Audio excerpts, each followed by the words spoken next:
Now some breaking news to bring you. In the last few minutes, the Deputy Prime Minister and Justice Secretary David Lammy has publicly apologised.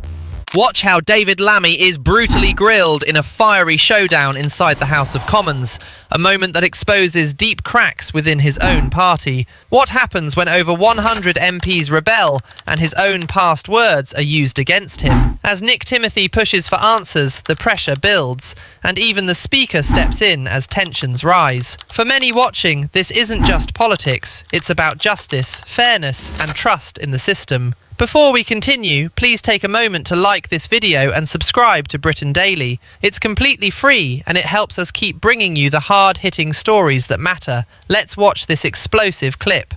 Thank you, Mr. Speaker. The Prime Minister, we learned this weekend, once said trials without juries mean evidence is not properly tested and can lead to wrongful convictions. Was he wrong? If that's the best he can do, Mr. Speaker, of course he wasn't wrong. That is why jury trials will remain the cornerstone of our system. What a waste of a question. Victim. Mr. Speaker, the Justice Secretary cannot get his story straight. Like the Prime Minister, he once said criminal trials without juries are a bad idea. Now he says they're a good idea, and his justification for this change is changing by the minute. Last week, 10 Labour MPs voted against the Courts bill and 90 abstained. They're looking for a compromise, not in the House of Lords, but while this bill is in this House. The Justice Secretary just refused to agree a sunset clause in answer to my honourable friend. So for the sake of the 100 Labour MPs who do not trust him or his intentions, I will ask again, will he consider a sunset clause, or will he tell his own MPs no? I've got to say to the honourable gentleman, he hasn't apologised for the state that they left the criminal justice system in, closing 40% of court buildings in England, 40%, and also a reduction in funding of 23%. I've explained for the reasons before about demand in the system, about the length of trial, why it is my judgment that these have to be sustained changes, as were made by the Thatcher government at the end of the 80s and the Labour government at the end of the 70s. That is what I proposed. It will now go to committee and report stage and get the debate into discussion in the usual way. So does my right honourable friend agree with me that the crocodile tears from the party opposite today just shows why the public should never put the trust in the arsonists to put out the fire? 100% very grateful to my honourable friend, and it's why the Shadow Justice Secretary, when he stands up, should apologise, because he was sat in the Home Office while this was happening. Talk of which, Shadow Justice Secretary Nick Timothy. Thank you, Mr. Speaker. Thank you, Mr. Speaker. Sorry. Look, that bench was disorderly yesterday. I don't want this bench disorderly today. Give the courtesy to hear what the question is, please. We've got a situation where I'm inundated with constituents who are complaining about the behaviour of MPs in this chamber. I expect ministers to set the best example, not the worst. Nick Timothy. Mr. Speaker, I think the public will be very disappointed by this behaviour. But, Madam Deputy Speaker, if the reason is not efficiency, why is the government doing this? There are only two plausible explanations. The first, that this left-wing government, determined to censor free speech, indifferent to public concern about two-tier justice, simply wants to do away with the hassle of juries. The second, that this is something the civil service has long sought to do, but after a line of wiser secretaries of state than this one, they finally found a minister foolish enough to go along with it. You can imagine the scene in the Ministry of Justice. A reshuffle is underway. The Cabinet Secretary tips off Sir Humphrey, who promptly gathers his officials, asking them what the new Justice Secretary is all about. A private secretary plays the now notorious episode of Celebrity Mastermind. What blue cheese is paired with port, asks the quizmaster. Red Leicester, says the honourable gentleman. Sir Humphrey's eyebrow arches. Which Marie won the Nobel Prize for Physics? Antoinette, comes the answer. Sir Humphrey smiles a wry smile. Which English king followed Henry VIII? Henry VII, cries the Right Honourable Gentleman. Sir Humphrey looks around to his trusted officials. Finally, he says, "I think this time we found our man." For this is not a new idea, Mr. Speaker. Officials have been itching to do this for years, but wiser Secretaries of State have always said no.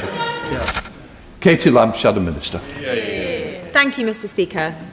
We must be honest about the fact that while violence against elected politicians can come from a wide variety of groups, the single biggest extremist threat to our country remains the threat of extremist Islamist violence. That threat is intimately tied up with a growing tendency towards sectarian politics in some parts of our country. As my right honourable friend, the Leader of the Opposition, said recently, separatism is on the rise in our country because, for too long, Britain has been complacent about our culture and too tolerant of those weaponising identity politics for their own gain.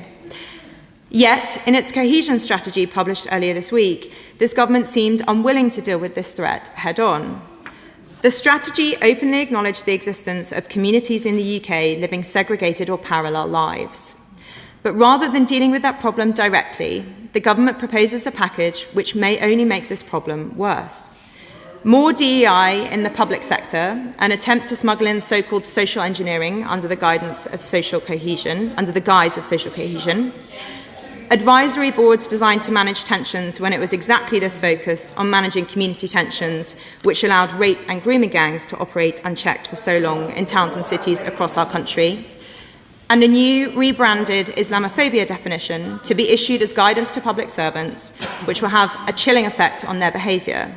This will make it harder to have open public discussions about subjects like female genital mutilation, grooming and rape gangs, and extremism, including any threats it may pose to our democracy. We have already seen that creating conditions in which people fear being branded as racist for keeping the public safe can create horrific outcomes. We must never again allow guidance like this to create a culture of fear which breeds inaction, cover-up, or denial. The cohesion strategy is a recipe for further suppression of discussion of the threats that face us today and their root causes. We will not make the truth disappear by discouraging people from talking about it. That has never worked, and it will not work now. Thank you, Madam Deputy Speaker. Madam Deputy Speaker, I hope the Shadow Minister will get to her feet and correct the record, because there's a far greater threat from the far right than there is from Islam. And, you know, in this holy month of Ramadan, I'm sure Muslims all over the country will be praying for her soul, whether she deserves it or not. What you've just witnessed is more than a heated exchange. It's a moment that goes to the very core of trust in the justice system. When Nick Timothy stood up and challenged David Lammy, he wasn't just making a political point. He was raising a concern that resonates with millions of people across the country. Because this debate isn't abstract, it's not distant. It's about something fundamental, the right to a fair trial. For generations, jury trials have been seen as a cornerstone of justice in the UK, a safeguard that ensures ordinary people have a voice in deciding guilt or innocence. So when proposals emerge that could limit that right, it's no surprise emotions run high. And that's exactly what we saw here. Lammy defended his position, arguing that changes are necessary to deal with pressure on the system, backlogs, delays, and resource constraints. These are real challenges, and they cannot be ignored. But the criticism from Timothy, and indeed from members of Lammy's own party, centres on something deeper: consistency and credibility. When past statements appear to contradict current policy, it raises uncomfortable questions.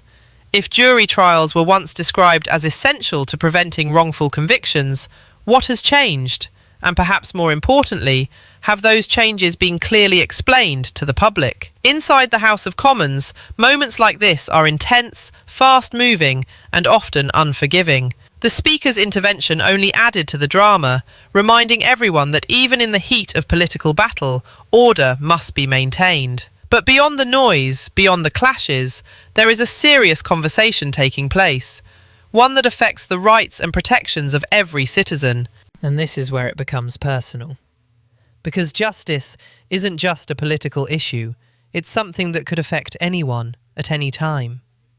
The idea that your case might not be heard by a jury of your peers is something that makes people stop and think. It creates doubt. It raises fear. And it demands answers. Some will argue that reform is necessary to modernise the system and make it more efficient. Others will say that efficiency should never come at the cost of fundamental rights. And in between those positions lies a debate that is far from settled. So now, it's over to you.